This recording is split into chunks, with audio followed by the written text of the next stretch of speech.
Welcome back to the Female Dating Strategy, the meanest female-only podcast on the internet, or it was last time we checked.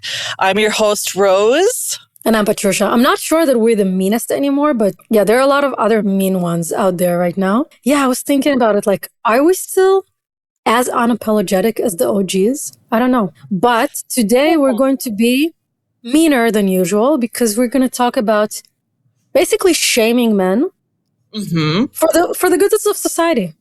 Yeah, it's for the good of society. It's for the greater good, okay? And it's also for our good. So shaming is a useful tool, and we should use it to impose social norms. And this came about because last time, for those who haven't listened, I had like an unpleasant incident while taking a flight that the guy next to me did like a whole charade to look at my boob and made me uncomfortable in like all kinds of like micro ways.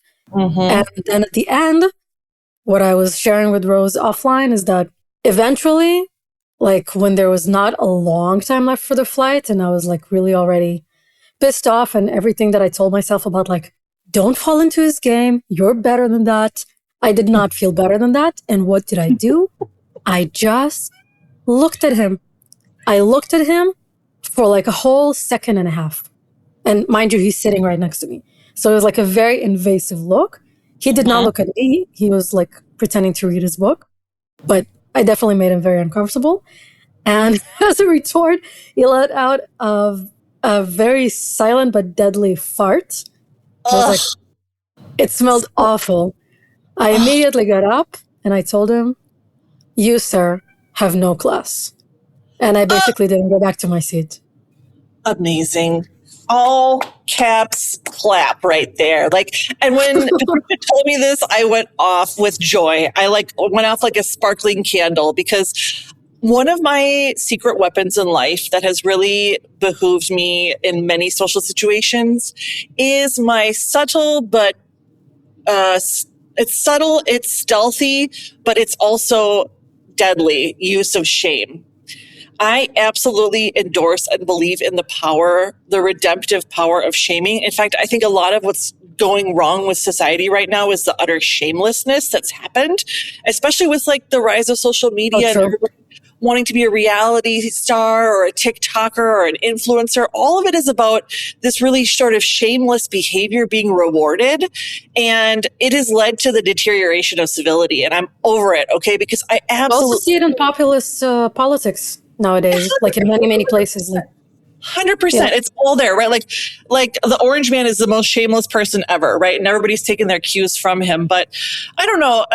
I've talked about this before, Patricia, how I came from a very abusive household and that was not fun. At the same time, you do learn some important things, which was like the power of shaming is a very real power. And I'm going to give you an example. I'm going to give you an example. How did you know? Yep. So here's an example. When I was teaching in Chile, I was going out to all these different schools and countrysides and rural places. And one time I got off the bus stop and there was this group of like younger teenage boys all hanging around the park on their bikes. And I saw this young man take the beverage he had and he just threw it on the ground. He just threw the can on the ground. And I looked and there was literally a garbage can like 3 feet away. And I went over to him and I said, young man, the garbage can is over there. And I pointed at it. I can't believe you did that. That's right. I did. And I pointed to the garbage can and I stared at him in silent censure until he picked it up and threw it away properly. Oh my God, teacher vibes. I totally went into teacher mode. I really did. Because, I mean, think about it. It wasn't even my first language. Like, I was still mastering Spanish, but I was like, you know what? This cannot stand. Like, I hate litterers. I absolutely hate people who litter. It's like a number one pet peeve, especially when they're garbage cans, like, provided for you. You know, here in Chicago, we basically have, like, no garbage cans anywhere. I get why people litter, you know, but like still, most people are driving, keep it in your car until you have a trash can. It's fine. But in any case, that really triggered me. And I was like very calm. I was not yelling. I was not threatening in any way, but I was stone cold shaming him. And I remember like I had such heart palpitations and like an adrenaline rush afterwards because I mean, I kind of surprised even myself at that time, Patricia. I was a little younger. But you know, since that time, I've really embraced like if I'm on a plane, if I'm on a train, if I'm on a bus. Here's another example. I was on a bus in Chicago on the South Side, which is historically impoverished Black community. So I was one of the few white people on this bus. There was he had to have been mentally disturbed. He was not in his right mind. We were just getting onto a highway, so it was going to be a long ride. There was no like off ramp for about 10 minutes. Mm-hmm. And this gentleman in the back of the bus started just harassing and yelling at these two, I could tell they were like young students from the local university. And he was just harassing them and giving them a hard time and like amping up his efforts when he saw that they were like too scared to do anything. And I was sitting maybe a couple seats in front of them. And so I went to the back and think about this. He was like leaning over their back seats, trying to get in their faces, trying to physically intimidate them. Oh my God. It was really quite scary. And I said to him, "Sir, would you prefer seating in my seat up front since they're such a bother for you? I insist, please take my seat up front." He was like, "No, man, blah, blah, blah, blah." I was like, "Sir, I insist. It is time for you to move yourself up to the front where my seat was. Thank you. Thank you, sir. Thank you." And I just kept thanking him until he moved. Well, but that is way beyond just shaming. That's like really taking both of these stories that you told. That's like really taking a proactive stance in correcting wrongs around you. That's super brave, I think, especially the second story. Well, thank you. I mean, honestly, again, I think this stems from having felt so wronged. I felt the injustice so acutely as a child, but I was powerless in that household. And so when I got out into the grander world, I was like, I will never be silent again. I will never stand by silently and just let things happen. Not when I have a voice, right? And that is super brave and super powerful. Thank you. I mean, I've talked to you before about how hard it was and how hard I've worked to own my own voice and to speak up. And so I considered that was like part of my sort of social praxis. I was like, I want to be a contributing member of society. I want to be somebody who's like contributing to the betterment of the environment I'm in. And I don't just want to be, you know, a passive, scared spectator like so many people are. And I understand why it is very scary to do these things. It's not like I don't have... So brave. I wanted to share something that happened yesterday, but like that was along the same vein. Ooh. And I felt like it was very powerful. It's not in the same region as what you just told. But basically it could be large to small. That's the thing. It doesn't have to be a huge thing. It could be the smallest thing. So please, yes, share. It's not exactly confrontational, but basically like the person who's lifeguard or something at the pool yesterday, just like when he was walking by, I felt naked. Like I checked if my bathing suit is still on. I didn't look at him, but I just felt like, I felt naked. Oh. And then the second time that happened, I kind of like felt like something is happening because like I go to like the part of the pool that's mostly occupied by old people. Okay. Let's say it like that because I'm working on my rehabilitation. So like the two old ladies that were in my area of the pool, they kind of were looking at in my area too. Kind of like, I don't know. I felt like something is off. And then when he completed his round around the pool, just like whatever lifeguard or something, I just looked at him. I looked at him for a long time, like 4 or 5 seconds. That's a long time. With a blank stare, no expression. But it was kind of like, first of all, to make him understand that I do understand that he exists. The fact that I'm not looking at him doesn't mean that I don't see that he exists. Yeah. And second, to give him a slice of what it feels like to be looked at for a long time. And basically to say like, I don't appreciate being stared at. Yeah. You know, and I think that's like, it's very micro. Yeah. Like, because, you know, virtually I did nothing. I just looked at somebody. But like, we're very adept to notice how long people look at you, what they look at. And so if somebody stares at you for like a few full seconds, That's pretty intense. It is. And I felt pretty powerful in that moment. I felt like that was a good way for me to take power, even though like I'm in a vulnerable position because like I'm naked in the pool. Basically, I'm in a bathing suit and he's fully clothed. Yeah. Yeah. I think that's an amazing example, Patricia. Because I think that's more manageable for more women. Okay. I am bonkers. I fully accept that. Also, can I just say I'm man-sized. I'm very tall.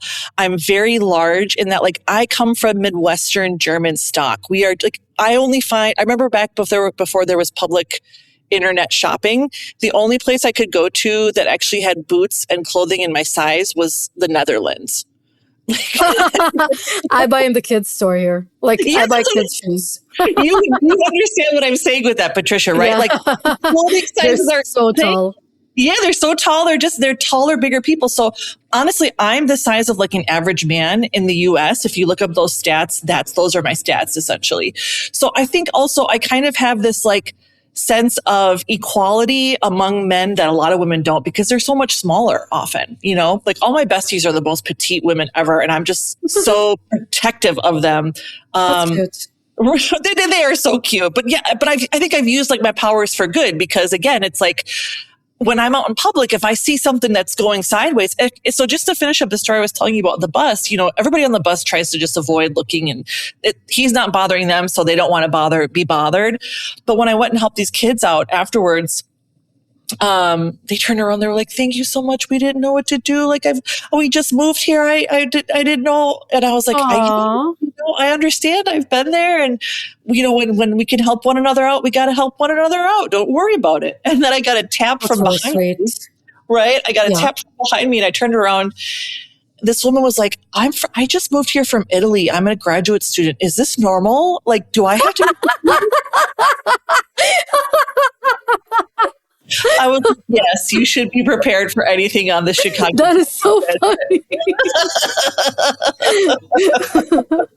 We became casual friends, casual acquaintances, you know, She was not prepared. She was not. She's like, what is happening? She's like, in Italy, this would never happen. And I was like, yeah, I know it wouldn't, but Is she from the north or the south? I'm just curious. She was from the south. The south. But she was just like so taken. She's like, I just wasn't prepared for this level of public menace. And I'm like, yeah, it's not unusual. It doesn't happen all the time, but it can happen and it will. But like, again, when I lived in South America, I was robbed 13 times. I was robbed at gunpoint, there were knives at other times. Once I was attacked with a belt. Like I had so many. Oh my God. Yeah. I had some really serious incidents happen. And it's not that I don't get scared. Like, please understand and trust and believe that like my heart rate, my heart is racing. I break out into like a cold adrenaline sweat. My hands are shaking. Sometimes even my voice shakes because I'm so distressed. But again, like I refuse to be silenced when there is an injustice, when you are doing a wrong, like I'm going to call you out on it. And I have to, what really bothered me about the most recent rise of like the Karen myth, the myth of the Karen, like, okay, that's just somebody being racist usually. Okay. But I notice how it's only applied to the women because again, anytime we dare to speak up, we're nags, we're hysterical, we're overreacting, we're too sensitive. I mean, we hear everything, but oftentimes if you're in a troubled situation, who do you turn to for help? Often it's going to be a woman who comes to your help, who comes to your aid. Yeah, that is true. That is true. I would like to make like a differentiation between behaviors that are overt and covert. Oh, yes. Mm-hmm. We were also talking about it last time. I don't remember if it was online or offline, but like a lot of the times men know exactly what they're doing and they know what the actual rules are. Mm-hmm. So they're being sly. They're acting under the threshold of whatever legality or rules. Patricia, we call that plausible deniability. Yeah, basically, they're okay with making you uncomfortable because they kind of know that you're not going to do anything about it, or what are you going to do about it? Because they're not breaking any rules. Like, for instance, the guy at the pool, that was like checking me out intensely. I don't know if that's against their rules, but it's definitely against like, society norms or how he should act. And I think in these cases, because it's, maybe you can put it under like microaggressions or micro whatever. Sure. Yeah. I think in these cases, it's interesting to think about things that you can do that are quite small, but still impactful. And one thing like that I learned after I discovered FDS is walking away. That's like a really, really powerful move because, of course, the thing that men value most is our presence. Just our presence is so valuable. So if somebody, like I had this happen shortly after I discovered FDS, like somebody that I worked with, we had like an, I don't know, holiday get together or whatever. And he said like a sexist joke. And I just walked away. Like, we were standing like 3-4 people. He said this thing. We were having some kind of like delicacy. And he said like, yeah, I tried all of them. I sampled them like chicks, like girls. And I just turned around, walked away. That is so impactful. Just walking away is really, really impactful. You don't even have to make a face or anything. They get the message. They're like, oh, this is lame. She's not entertained. She finds this disgusting. And next time, if I want to keep her around, I shouldn't act like that. And everybody around it also saw that you just left. So that's also a form of shaming, I would say. That's fantastic. I love that. So, and again, so the overt versus covert, men know the societal rules. They know staring is rude. Like all of that, they know it. I hate when we're like, well, maybe they don't know any better. They fucking know, but they know, but the consequences. Yes, they thrive on being able to do whatever and just skate by under the, the plausible deniability. And this makes me think about how sometimes just the simplest things, one is walking away 100%. If you have a hard time speaking up and you just can't even imagine saying anything, work on just simply absenting yourself from a situation. So powerful. It is so powerful. It is so powerful. When I learned that I can do that if I'm talking to somebody and they even annoy me. And I'm not friends with this person. I'm just at a party. I can get my sweet ass up and walk away to a different place where that annoying person does not exist. That's all. You don't owe that person anything. It's so fun. Exactly. And it's liberating. And the more you start to do things like that, I think the more you start to believe in your power to actually affect situations where you should feel empowered to object to behavior, to poor behavior. So another thing you can practice is literally saying things like, you should be ashamed of yourself. Okay. Wow. Just practice. You should be ashamed of, or here's another one, shame on you. Wow. When you say this to people, and I have a lot. Like I'm a pretty brave and outspoken person, but I cannot see myself, not at the moment. It's hard for me to see myself saying something like that. Here's another example. You Wait, sir can you have give me no an example? You sir have no class. Have no class. Okay. Yeah. That's a fantastic one, Patricia, because that maybe feels a little milder, but maybe it feels more manageable for you to say to somebody, right? Yeah, because class is I feel like I'm always trying to be a classy person, even if I think there's something like spiritual about it, like being, I don't know, class also has to do with like being reserved or being like regulated in a way. And yeah, I think that's a claim that I can make to tell somebody that he doesn't have class. Exactly. Here's another one. But it is a moral judgment. It is a moral judgment, and we should be unafraid to make moral judgments. I would argue that we need a lot more moral judgment. Give me more. Being enacted and imposed. Here's another one. For shame. For shame. Simply just say for shame. Or even shorter, shame. What a shame. All of this. I'm telling you, if you use these, and I don't pull these out of nowhere. It's not like I'm just like wandering around handing these out. Okay. These are like, what is it when you're playing in football and you like pull out a card? What is it? Yeah. Yellow card, foul. Orange card. Yeah. Foul on the play. Like I'm only pulling these out when there's an egregious foul. Okay? Can you give me an example when you told somebody shame on you? Let's see here.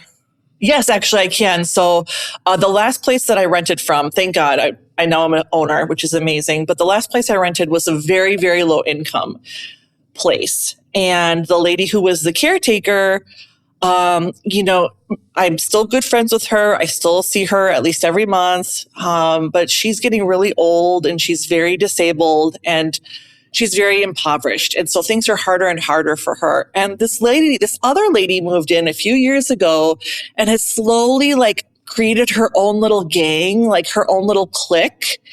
And she is so rude to that caretaker lady. And so when I was moving out, she came up to me and she was like, "Oh, I see you're leaving, blah, blah, blah, blah, blah. What's your little friend, Ms. So-and-so, going to do?"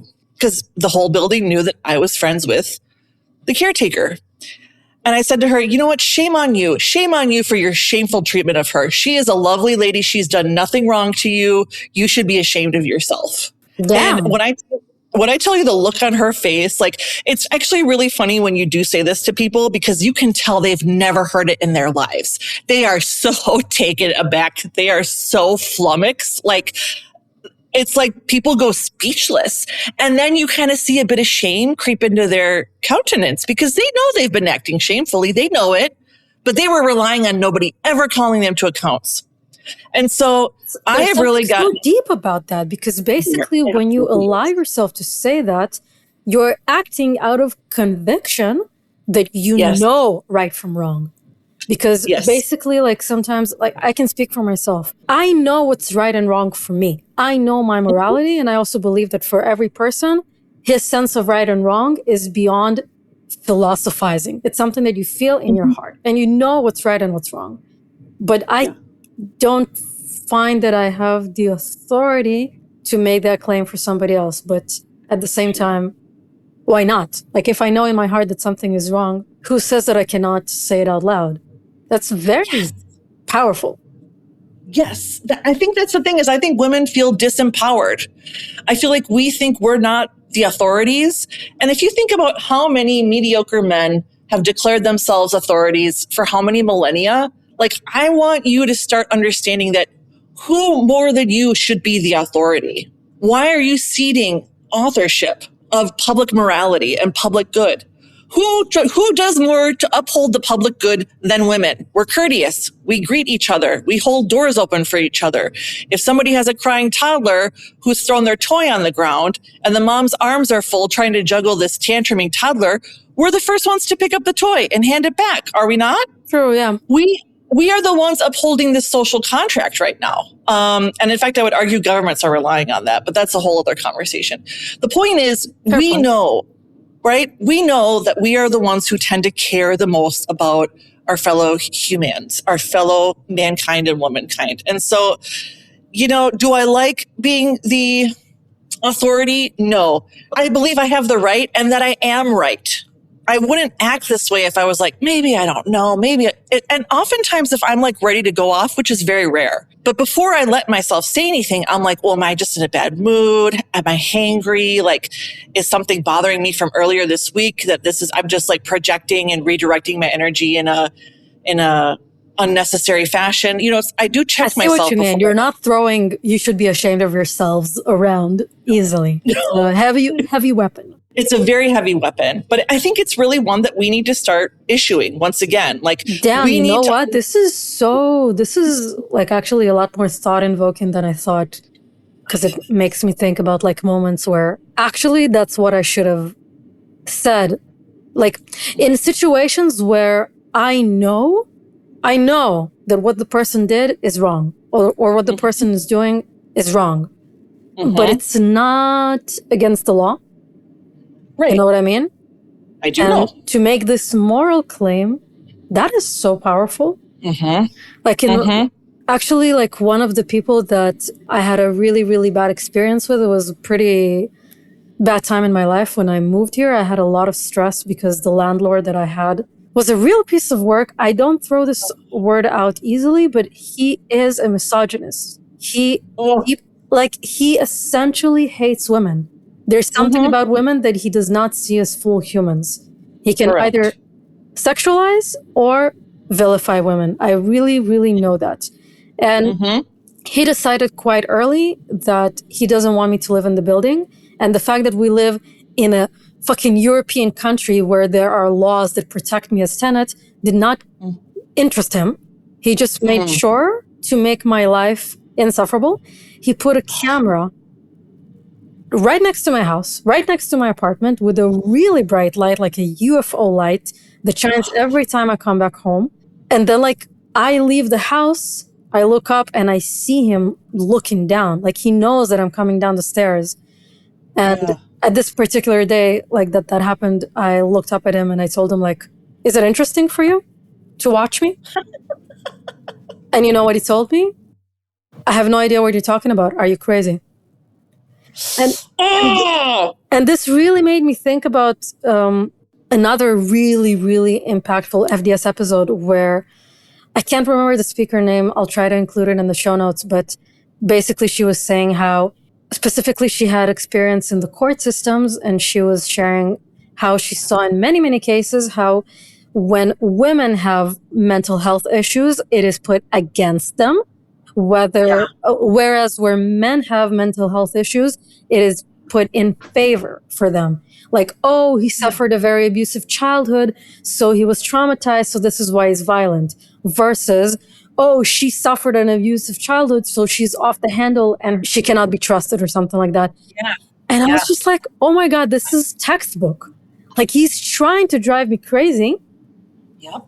And literally gaslighting me. Like this is also a word that I don't use lightly. And in that moment, now that you're saying all of this, I'm thinking like in that moment, like I just walked away, right?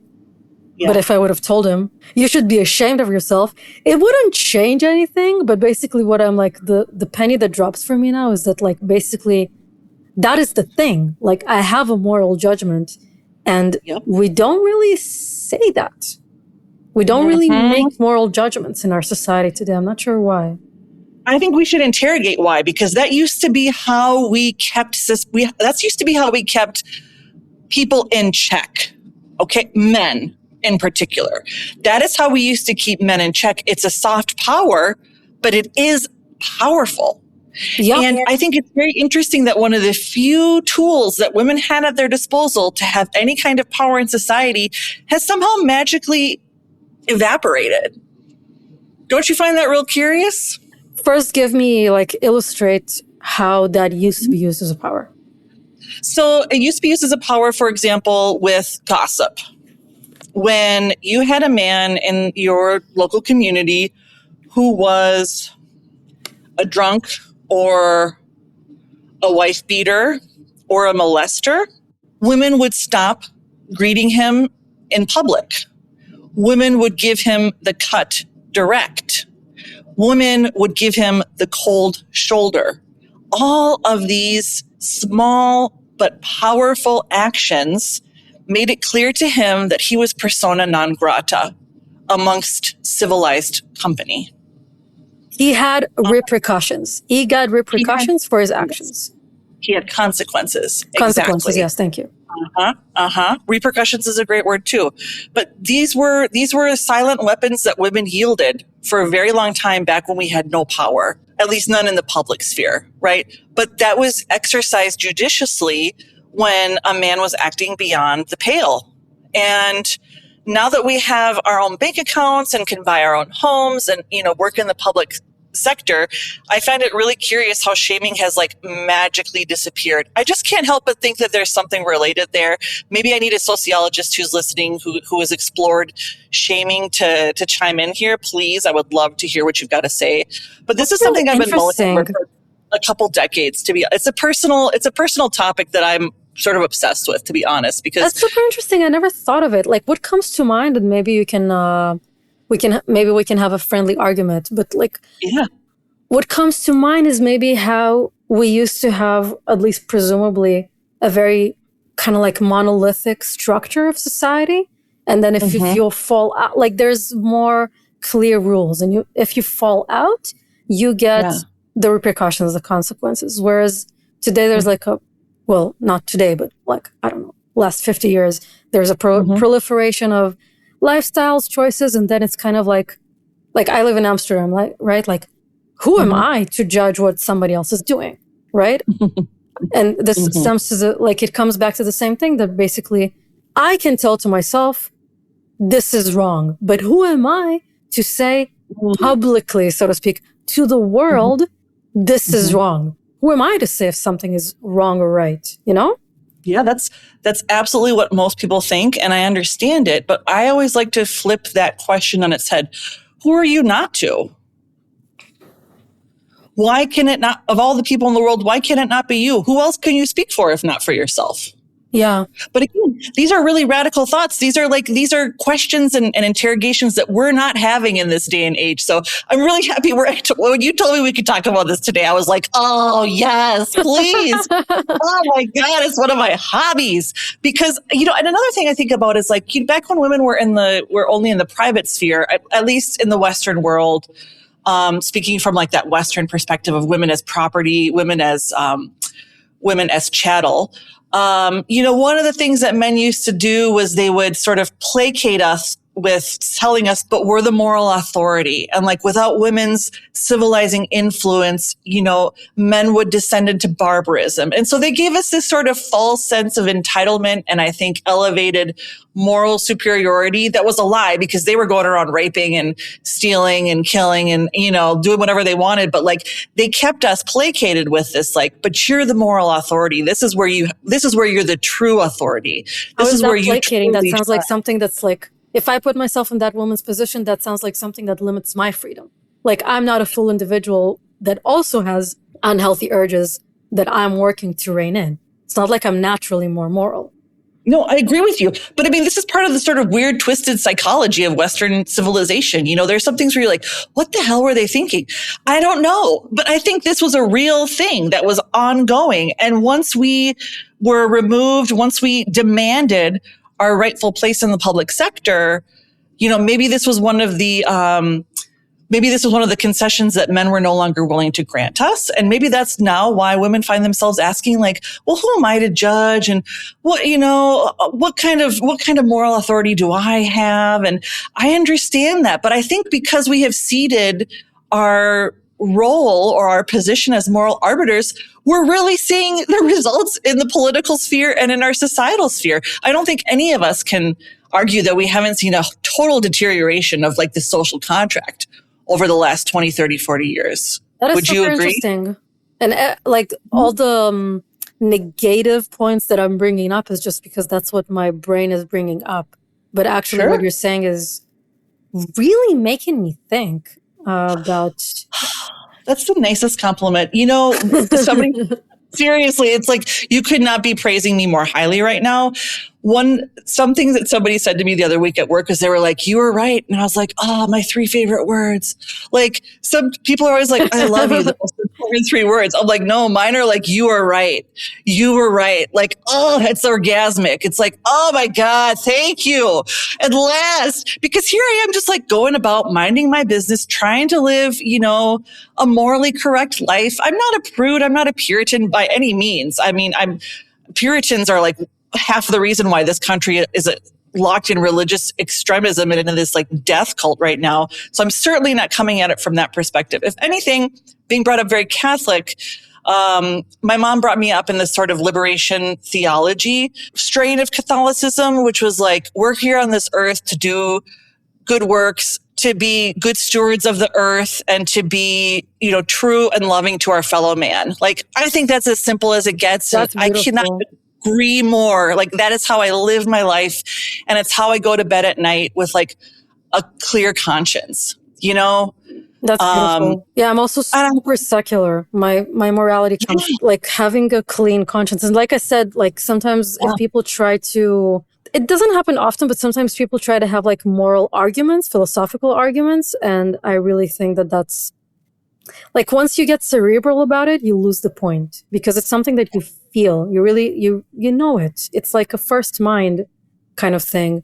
And the thought invoking thing that you're suggesting here is that this is also a facet that I can empower myself in.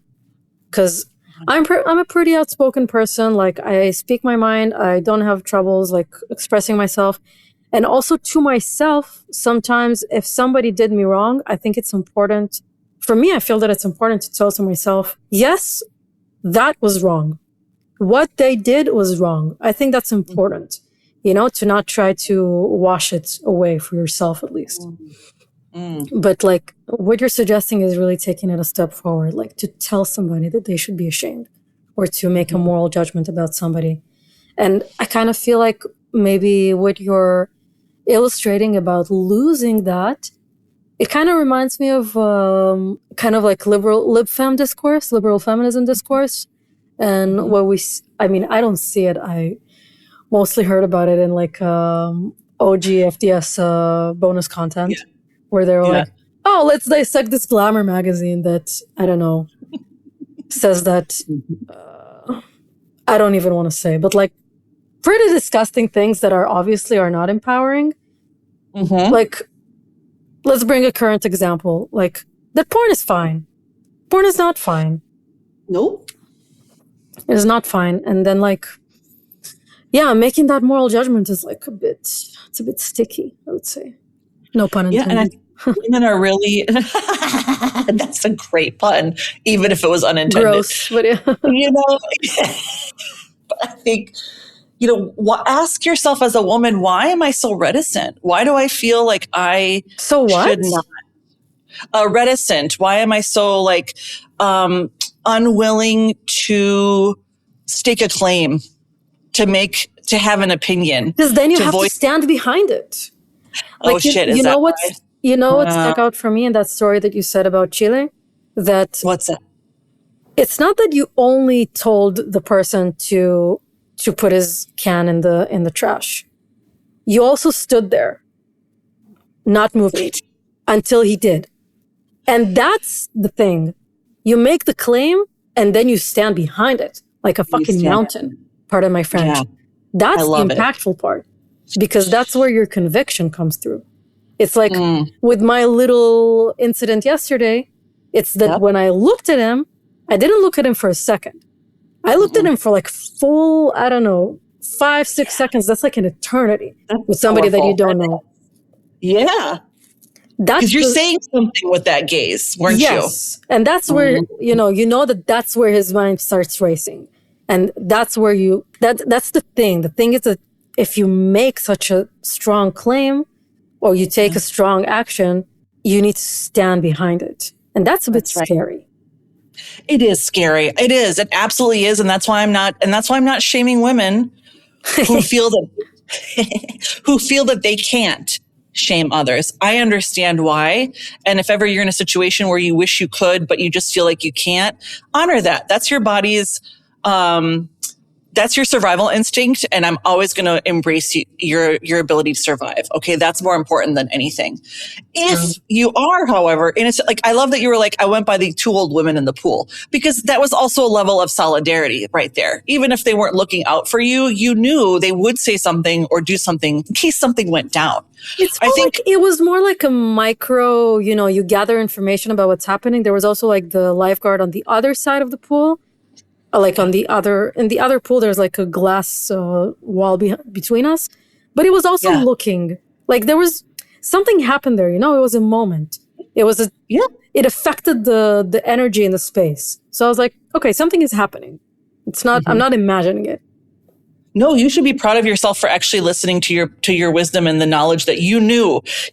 So many men rely on us doubting and undercutting ourselves and like second guessing. And they know women do that. Men don't do that most of the time. Women do exactly. I think the most important point that this like transition between us feeling something and acting on it.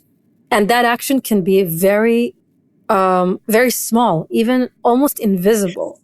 But that is the connection that I wish would be more immediate for a lot of women.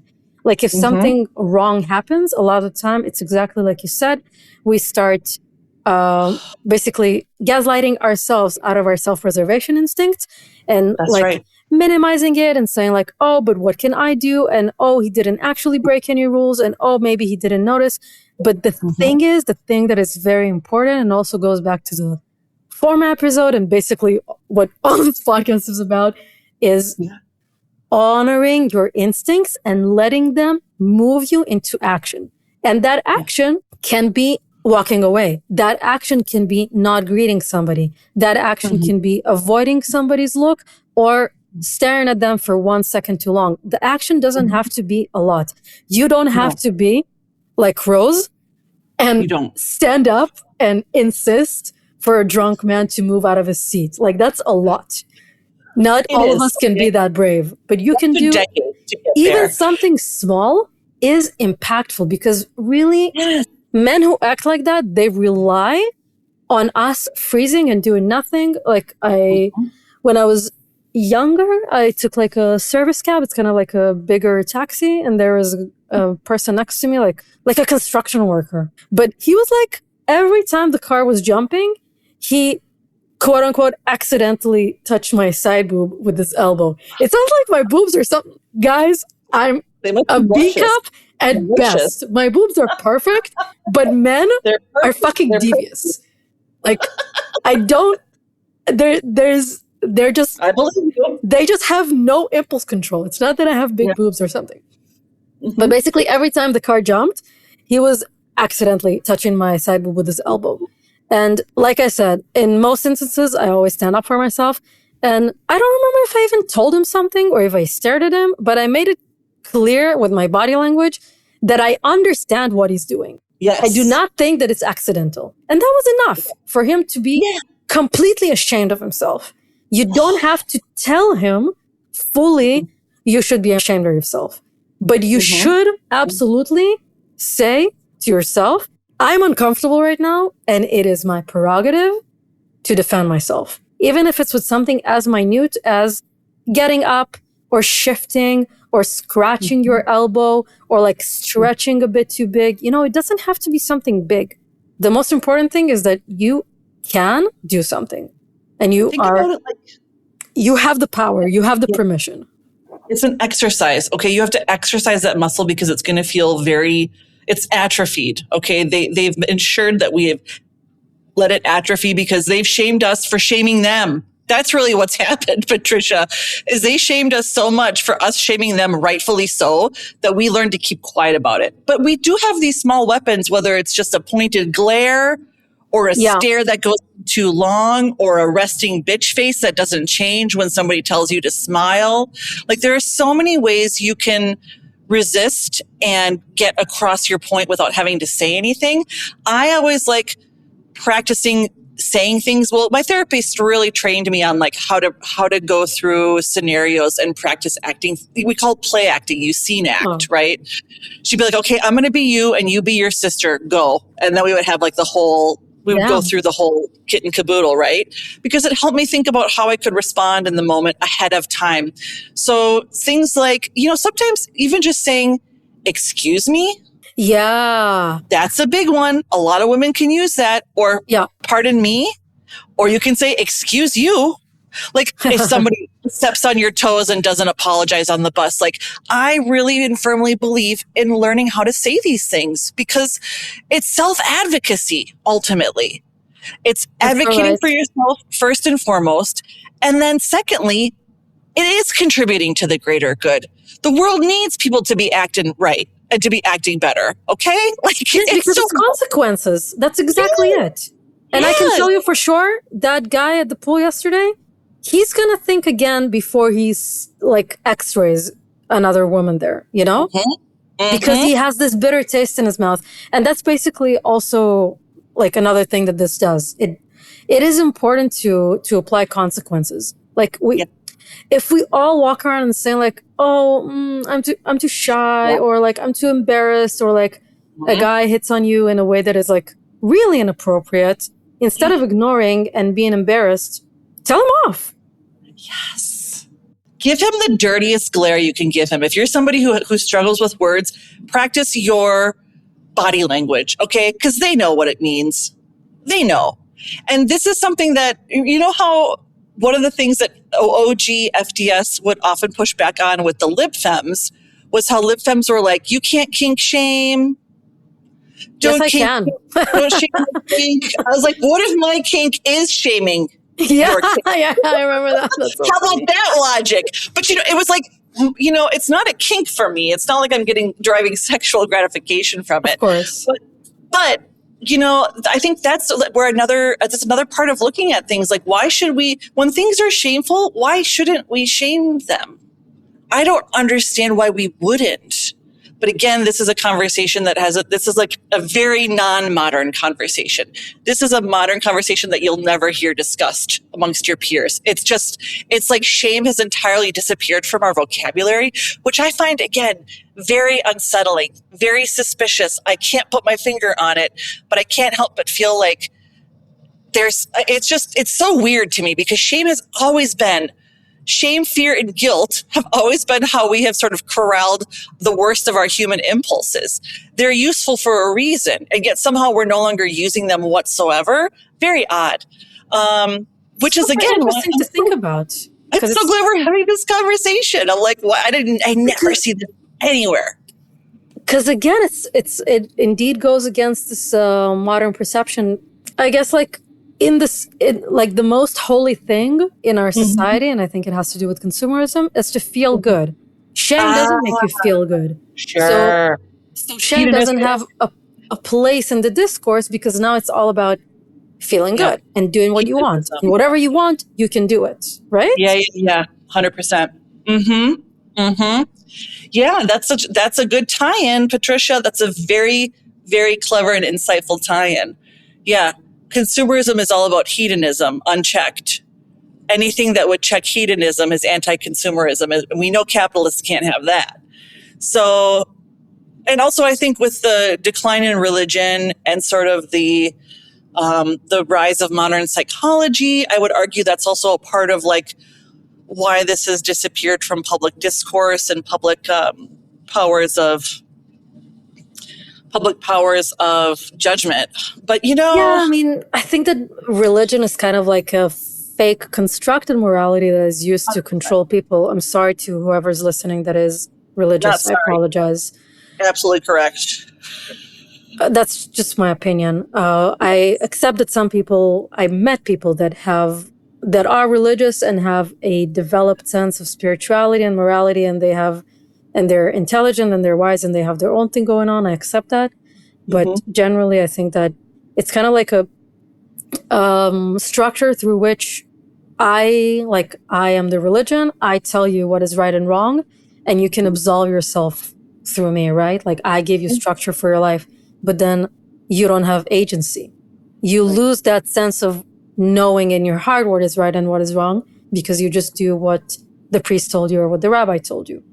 So it's kind of stealing the authenticity of knowing what's right and what's wrong. And I think it's super interesting how this concept is indeed an anti-modern concept, but we do not have a problem with that. Like, we in FDS, we do believe in some things that are considered, like, part of our philosophy is considered anti-modern, because we say, hey, you know what? Men and women are not the same. What? Yeah, it feels very old. It's very old-fashioned. People often say we're regressive, like asking men or believing that men should pay for dates, like 100%. But, just as a quick aside, the other week I had my piano recital, and it was all the students played and all their parents came, and I encouraged them to invite their families and friends. And so some of their little buddies came out for the weekend and their parent had to bring them. It was the most darling event. And afterwards we had a little reception with cookies and lemonade, and all the kids were thanking me. They were like, these cookies are so delicious, because I had baked them myself. Aww. And my friend was like, Rose, you're just so old-fashioned. And I mean that in a good way. And I was like, yeah, I am. There are some things that we have lost that we should never have let go. This was a it was a communal event. It was one where we were all there to uplift and to encourage the younger generation of society. It was one we were all happy to see and hear the progress of a youngster and see the work that they had put in and the accomplishments that they had to show off. It was so wholesome, Patricia. And everybody felt that. I got so many thank yous and compliments from the parents afterward. Even the kids were like, that was so fun. I'm so glad we did that, you know? Aww. And they all had to dress up and they all had to wear nice shoes and none of them could wear, jeans, and they all had to bow. And it was just like, we need this. We need more of these sorts of things in our lives. And I don't think we don't know how much we miss it because it's just quietly disappeared from our lives. But when you do have it, you're like, oh yeah, I need this. I was like, you know what? We're back to 2 recitals a year. We're going to do spring recital and fall recital. Like, this is happening. And everybody's like, yay. And I was just so overjoyed because, something that I believe in so strongly that I'm the one renting out the space and staying up late baking cookies and schlepping everything over to the event venue.